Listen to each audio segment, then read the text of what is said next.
Послание к подрастающим чеченцам.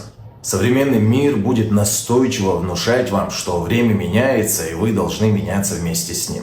Будет внушать, что традиции нашего народа – это всего лишь пережиток прошлого, от которого вы должны отказаться. Мир вокруг вас будет пытаться обесценить вашу любовь к своему народу, а когда вы не откажетесь от этой любви, вас назовут нацистами. Вам потихоньку будут внушать, что мужчина и женщина равны, что надо быть толерантными, что межнациональные браки – это здорово и так далее. И да, на самом деле, приняв все это и отказавшись от национального характера, вам будет проще жить. Но это сделка с дьяволом. В конце этого пути вы получите матриархат, сыновей, которые идентифицируют себя дочерями, отклонение от религии Аллаха и цыганский табор вместо нации. В конце пути вы поймете, что растоптали бесценный дар. За этот дар воевали и умирали наши отцы. Они знали, что их битва однажды закончится и наступит мир. Но они надеялись, что даже в мирной жизни им на смену придут волки, а не мягкотелые нефоры, которых из вас пытаются сделать. Всевышний создал вас чеченцами и одарил прекрасными качествами. Поэтому не позволяйте миру менять вас в худшую сторону. Будьте теми, кто изменит этот мир в лучшую.